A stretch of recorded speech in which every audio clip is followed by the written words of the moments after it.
Alors nous allons parler de 2028 et non, ce n'est pas trop tôt. On va en parler de 2028 parce qu'il y a des informations qui sont extrêmement intéressantes et évidemment tout à l'heure en début d'émission nous avons commencé par parler de Gavin Newsom, donc du côté démocrate, mais aujourd'hui on va s'intéresser du côté républicain parce que évidemment on sait que toutes ces stratégies, comme je vous l'ai raconté hier, de redécoupage électoral, de cartes électorales, d'affront contre la démocratie, d'abus contre la démocratie, ce n'est pas que pour 2026, mais c'est pour mettre le Parti républicain dans une position avantageuse en 2028 et au-delà.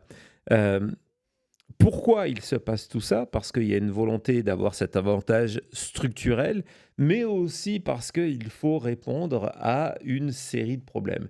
Le premier problème, c'est que en 2028, le monsieur qui est là en photo, qui vous regarde l'œil par content, qui vous surveille, ne sera plus candidat. La Constitution ne lui permet pas de se représenter pour un troisième mandat.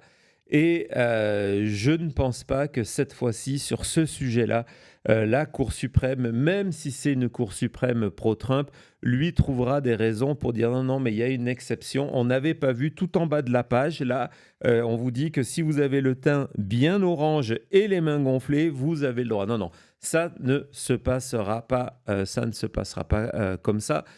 Et donc, aujourd'hui, du côté des Républicains et du côté de Donald Trump lui-même, on le sait, il y a eu plusieurs articles qui sont sortis ces derniers mois, ont réfléchi en termes de succession.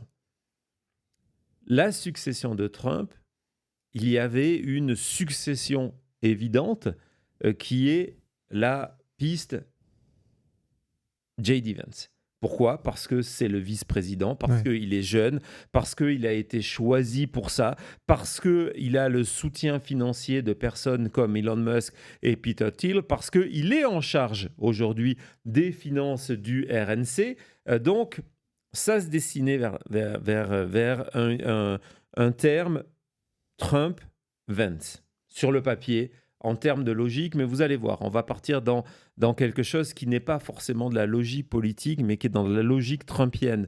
C'est tout à fait autre chose. Et je vais vous dire entre nous tout de suite, je crois plus à de la logique trumpienne que à de la logique d'analyse politique en disant non mais ça c'est normal, ça se passe pas mal. Parce que la logique, c'est que ces derniers mois, on en a déjà parlé plusieurs fois ici, il y a eu l'éclosion, je ne sais pas si c'est le bon terme, mais vous comprenez, l'éclosion de l'hypothèse Rubio, qui est devenue quelque chose. On se rappelle qu'il y a quelques mois, le Wall Street Journal puis Politico révélait que Trump demandait à son entourage si c'était mieux Vance ou si c'était mieux Rubio.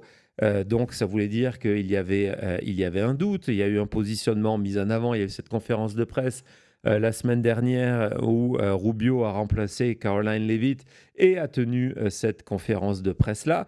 Tout ça, en fait, démontre qu'il n'y a pas un choix clair.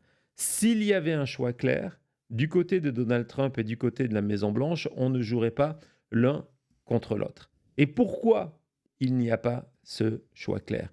Il n'y a pas ce choix clair parce que on a deux potentiels candidats qui ont d'énormes défauts. Énormes défauts, parfois aux yeux de la base Trump. C'est le challenge aujourd'hui de faire accepter Marco Rubio à la partie politique américaine, America First, MAGA, qui l'a combattu pendant des années et qui considère que c'est quelqu'un qui, par exemple, est trop pro-guerre dans le sens des néocons en disant ben voilà, on veut pas de quelqu'un comme ça. Nous, on est dans le mouvement où il n'y aura plus jamais de guerre, etc., etc. On est un mouvement plutôt isolationniste aux États-Unis.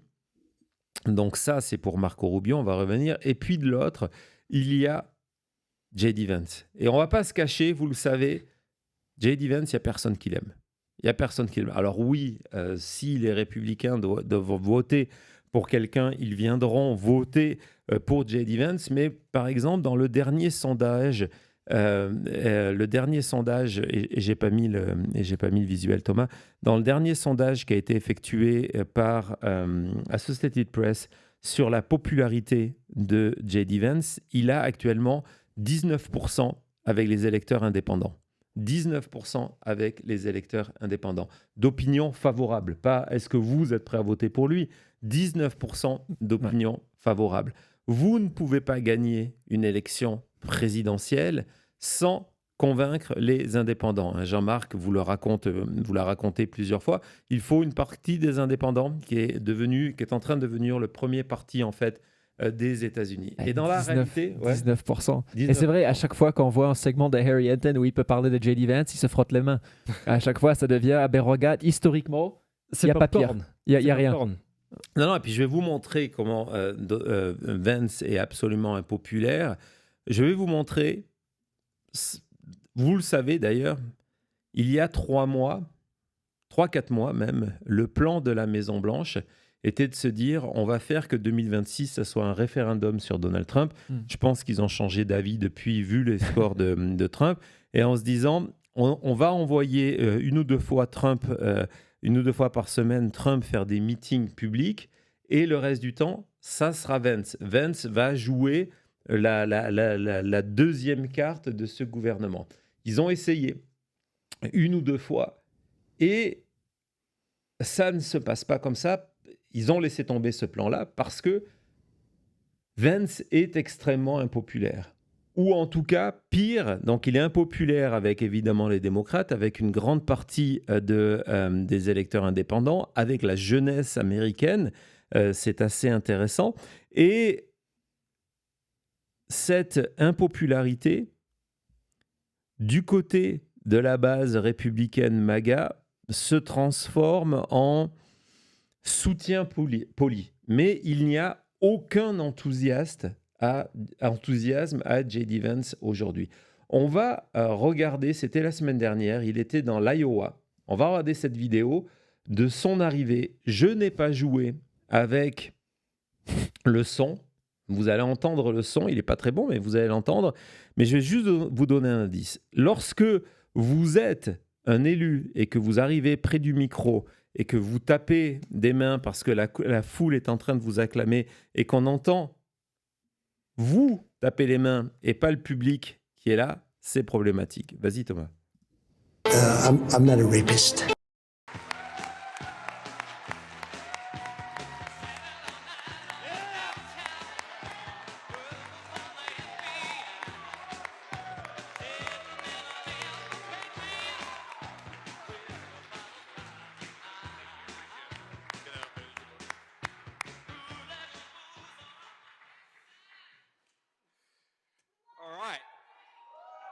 Thank you. We love you too. Thank you all. Please take a seat.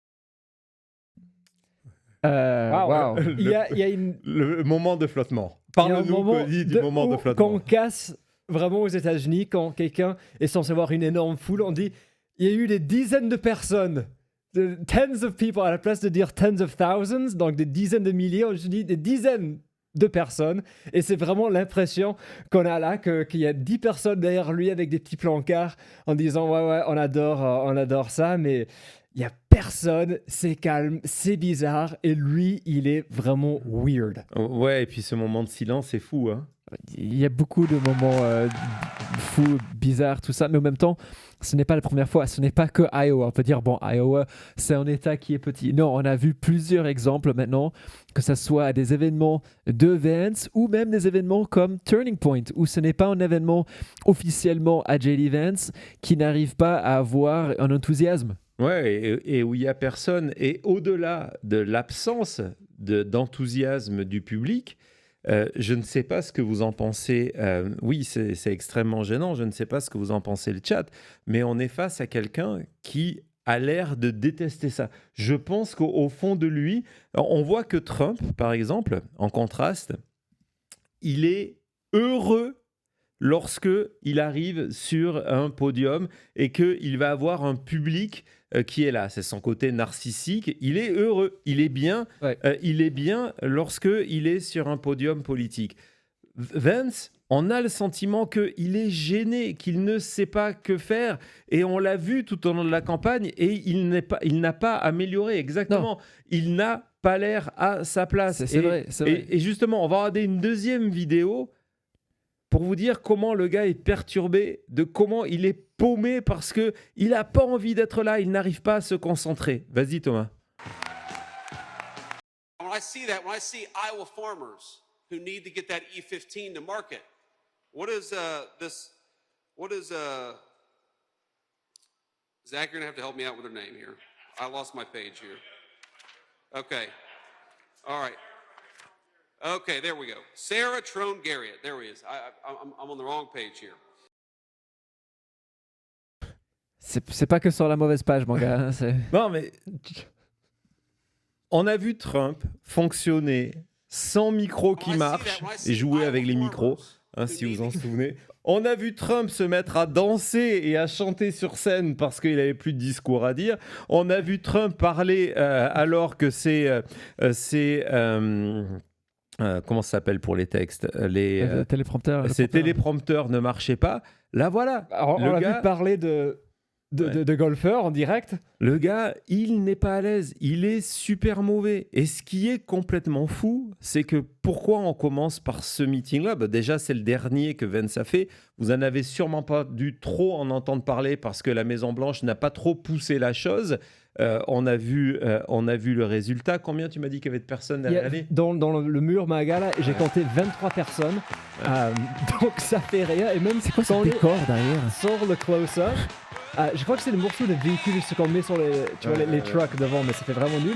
Donc même quand on va sur le plan serré, on voit que c'est vide derrière lui. Ouais. D'habitude, il y a au moins 4 ou 5 rangées. Et puis sur l'autre vidéo, c'est terrible aussi quand on fait venir une foule et que la foule n'est pas passionnée. Regardez le jeune homme là avec la chemise grise Il n'y en a pas qui est en un train qui de est heureux. sombrer, quoi. Il nous refait un remake du Titanic sans Leonardo DiCaprio. Pas Ouais, juste lui. lui, il regarde la casquette à côté, il est pas content. L'autre avec le X-Guard, on dirait qu'il était forcé. Il y a personne dans cette foule qui a l'air motivé d'y être. Alors La là, foule. tu viens de lever un point intéressant. Parce que aujourd'hui, Non. tiens pas ce que je vais dire. Si.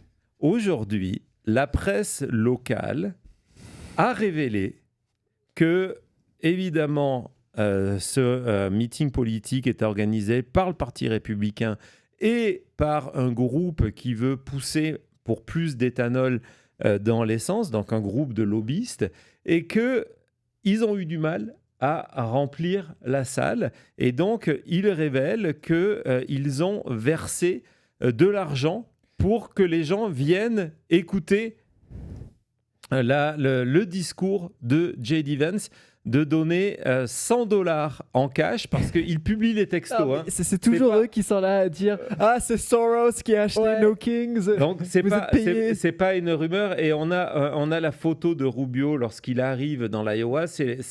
C'est le monsieur de De dos Vance. qui représente un groupe de lobbying, et donc ils ont contacté la veille quand ils ont vu qu'il y avait personne qui venait à ce meeting de Rubio, de J.D. Vance. Ils ont contacté le fichier électeur en disant: si vous venez, on vous donne $100, et si vous arrivez à convaincre quelqu'un d'autre à vous accompagner, Il y a encore on plus. vous donne un bonus de $25. Et donc, quelque part, on le sent dans cette ambiance, non ? Waouh, non, c'est c'est tellement triste d'être là, de dire que le vice-président doit payer pour avoir, et c'est même pas une foule, pour avoir une poignée de personnes dans le Iowa. Le Iowa en 2024, je vais vous dire ça, mais c'est quand même un de ces États qui a voté hyper rouge. Ouais.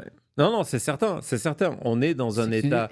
Un état, on appelle ça un état Ruby. Oui, ouais. Trump a fait 56%. Ouais. Et c'est le 56%. vice-président maintenant. Donc on appelle ça un voilà. état rouge foncé. C'est le vice-président actuellement. Donc voilà, Il sera jamais plus populaire que maintenant, J.D. Vance. Avec- Là, il a ça. C'est quoi J.D. Vance plus tard? avec cette séquence, on voit la difficulté de la candidature Vance. Mais c'est pas nouveau, c'est ça le pire. C'est pas nouveau. Et du coup, je vous propose, comme forme d'une petite parenthèse, de revenir Yes. pendant la campagne 2024 avec un des meilleurs moments. Il y en avait plusieurs Volontiers. de J.D. Vance. Thomas, c'est parti. When I see that, when I see Iowa farm. The zoo has come to town. Thank you for letting us come in here. Yes, sir. Yeah. I'm sorry, man. Okay, yeah. She doesn't want to be on film, guys, so just cut her out of anything. Appreciate that, man. I'm JD Vance. I'm running for vice president. Good to see you. Okay. How long have you worked here? I've been here since the beginning of July Okay. of this year. Okay, good. How about you, sir? Almost 2 years. Okay, good. Just everything, yeah. I mean, a lot of glazed here, some sprinkle stuff, some of these cinnamon rolls, just whatever makes sense. How long has this place been around? About 4 years. About 4 years? Okay. How long have you been here? A little over 6 months. Okay, good. C'est terrible. Get him, JD. Et ça, je vous ai, parce qu'on n'allait pas refaire une émission sur ça, on aurait pu, sur cette séquence. Là, je vous ai donné la version compilée, qui dure un peu plus d'une minute. La version intégrale, c'est le sommet de la gênance. C'est l'Everest du « je ne veux pas être là ». Mais il ne sait pas se comporter. C'est fou que J.D. Vance a eu une carrière. Quand on voit, c'est quand la dernière fois qu'on l'a vu se comporter normalement en public, Jamais. que ce soit à un rallye politique, à acheter des donuts, jamais on l'a vu être normal. Non. Ce gars Non, ne non. sait pas se comporter. Non, et c'est pour ça que du coup, parce qu'on n'a pas fini, j'ai un deuxième cadeau pour vous. Oui, parce que c'était légendaire. Non, ouais, presque, Christine. La gênance terrible, nous dit Lily, c'est exactement ça. Du coup, on va regarder une parodie de ce moment-là. Mais sincèrement, la parodie est mieux que la réalité. Vas-y, Thomas. The zoo has come to town. Hey, I'm JD Vance, and I'm running for vice president. With whom? I'd rather not say. Well, I'll just get whatever a normal human person would get. You, and what do you do for work? Right, you work in a donut shop. What's that? It's a donut? Okay, and what about that? It's also a donut? Okay. How long you been here? How long have you been a black at a job? And how long have you been black? I'm sorry. Hey folks, she doesn't want to be on camera, so just blur her face out. And while you're at it, blur my face out too. I don't want to do this anymore. I'm so sad. I'm so tired. Hey, you don't have any like lean protein back there, right? Like some Soylent or tilapia or something? No, just donuts. Oh, donut. It's like a beignet or a croquembouche. I would love to eat those again. Have you ever been to Paris? What if we tried this over again and I went somewhere else? Oh my God, I just want to die. How long have you been here? How long have I been in here? It feels like 30 years. Hey, is there like a fridge back there you can put me in and lock it? I'm and I do not want to do this anymore. Oh mon Dieu, cette vidéo, mais elle est extraordinaire. Il C'est est une des tellement meilleures bon, ce imitations. gars, qu'à chaque fois que soit nous on passe une vidéo ou que je vois une vidéo, il y a des gens qui pensent que c'est vraiment JD Vance. Ah non, pendant non, mais il y a qu'il- des tas de commentaires qui C'est- pensent que c'est lui. Hein. Il est tellement fort. C'est tellement bien. La seule chose qui lui manque, c'est regarder la coupe terrible de J.D. Vance. C'est qui lui avait fait ça Big là-haut, là Bird. derrière avec Il les avait perdu un avec- pari, en fait. avec les cheveux qui Non, c'était lui et Elon, ils ont toujours des coupes éclatées. Ils n'ont pas trop les moyens d'aller chez un coiffeur. Mais bon, voilà. Je savais que ça vous... Est-ce que, dites-moi le chat, est-ce que ce petit retour en 2024 vous a plu? En tout cas, vous comprenez que, bon, du côté du coup de CIR 2028, est-ce qu'on veut vraiment que notre chance de rester au pouvoir, ça soit ce gars-là, avec en plus l'héritage de la guerre, un héritage qui vient aussi, qui va venir aussi handicaper Rubio, c'est-à-dire que on a vu par exemple avec Kamala Harris que même si elle n'était pas Biden, elle était quelque part tenu responsable des politiques de Biden. Et donc là, ça veut dire que J.D. Vance, VP, et Rubio, secrétaire aux affaires étrangères, vont être co-responsables de l'héritage politique de Trump. Et l'héritage politique de Trump depuis bientôt 2 ans, vous le voyez, c'est les difficultés économiques, c'est l'affaire Epstein, c'est la guerre en Iran. Et en tout cas, pour Vance, c'est pour ça que lorsqu'on regarde les différents sondages, on va voir ce sondage-là que je t'avais mis, je ne me rappelle plus lequel c'était exactement. C'était peut-être chez les... voilà. C'était chez qui ça en général? Je ne me rappelle plus, mais je pense que c'était chez les Américains. Donc ça, ça date quand même il y a maintenant presque un mois. Et c'est au début où la courbe va s'effondrer de favorabilité de Trump. Et leurs courbes sont liées pour le meilleur et pour le pire. Donc là, il était à 31%. On peut imaginer qu'en ce moment, il est passé sous cette barre des 30%. Et d'ailleurs, on le voit, il y a pas mal de mouvements sur les marchés des paris. Et la cote de Vance, qui était une évidence pour tout le monde, s'est complètement effondré. Il est désormais à 18% de chance, des fois moins, de devenir le prochain président. Alors qu'au début du mandat, il était dans les 40-45. Donc, ça a vraiment été une chute considérable. Et de l'autre côté, il y a Rubio. Et Rubio, c'est clair, hein, vous le savez, il est prêt à tout pour avoir le boulot. Parce qu'en fait, souvent... Alors, autant je ne suis pas certain que Vance ait envie d'être là en 2028, que peut-être l'expérience du pouvoir a dit non, il y a peut-être une autre manière de gagner sa vie et mieux et sans être là et à profiter plus. On se rappelle que les premiers mois de Vance, c'était la multiplication des vacances, hein, c'était l'utilisation de son mandat de VP, comme il n'avait pas grand-chose à faire, c'était d'aller un petit peu, tiens, un jour je vais en Écosse, l'autre jour je vais essayer de faire du ski, et à chaque fois c'était extrêmement compliqué. Par contre, un qui a une ambition présidentielle depuis toujours, et ça compte, hein, parce qu'il y pense en se rasant depuis des années, tous les matins, c'est Rubio, qui lui est prêt à tout pour avoir le sceau de soutien de Donald Trump, y compris, vous vous en souvenez, apporter des chaussures qui sont légèrement trop grandes. Alors, je vais vous faire une confidence. Thomas va vous montrer la photo. Quand j'ai préparé le dossier, je suis allé vérifier plusieurs fois en me disant ça doit être une des fausses, une où on a exagéré la taille des chaussures trop grandes. Et en fait, non, pas du tout. C'est vraiment... c'est pas une taille en plus, quoi. Non, il paye un loyer tous les mois pour ces chaussures-là. C'est certain. C'est combien? C'est 2-3 de taille en plus, c'est énorme. C'est énorme, là. Cette administration, quand même. C'est heureusement, ils nous offrent aussi des moments comme ça où on peut se moquer d'eux. Ouais. Mais c'est d'un ridicule. Et ça, oui, encore une fois, c'est pour une raison qu'il les porte. C'est parce qu'il est prêt à tout pour faire plaisir à Trump. Ouais, et le problème aussi, c'est que Vance avait un passé politique limité. Son engagement politique est en 2 étapes. La dernière étant un candidat pro-MAGA. Donc, il y avait 2 ans d'image de lui pro-MAGA. Et avant, c'était en termes d'auteur qui chroniquait un petit peu la politique et qui a critiqué dans des termes extrêmement sévères. Hein, il a utilisé le terme de Adolf Hitler pour caractériser Trump. Donc, ça, c'est le parcours politique de Vance, qui est déjà extrêmement limité. Mais Rubio, lui, a été dans l'opposition frontale de Trump. Et lorsqu'il va se présenter, s'il se présente, ça sera relativement facile de montrer que le gars, il est prêt à tout pour réussir, qui n'est jamais un bon portrait en politique, que vous ne pouvez pas lui faire confiance parce que c'est un menteur.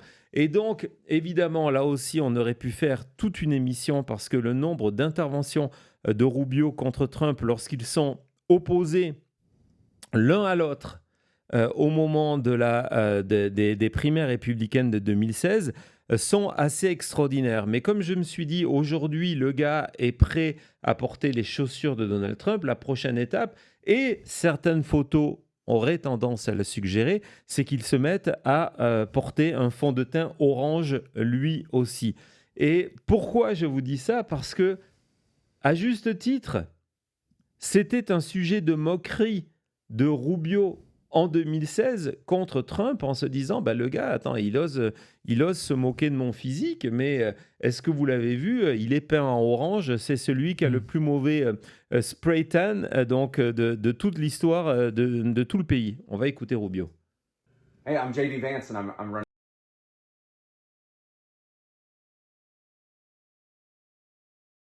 He was pretty calm after I punched him around a little bit. I think he's well, I think, yeah, he's learning how to spell, I guess somebody said here. But he's flying around on Air Force One and tweeting. So here's the one tweet he put out. He put out a picture of me having makeup put on me at the debate, which is amazing to me that a guy with the worst spray tan in America is attacking me for putting on makeup. Voilà, donc tout ça, ça va être évidemment un énorme héritage à devoir gérer. Et je vais vous montrer on va terminer cette parenthèse Rubio, qui n'est pas qu'une parenthèse Rubio-Vance, qui est une manière de vous installer le contexte pour vous parler de 2028, avec ce montage des deux en train de parler de Donald Trump. Vas-y Thomas.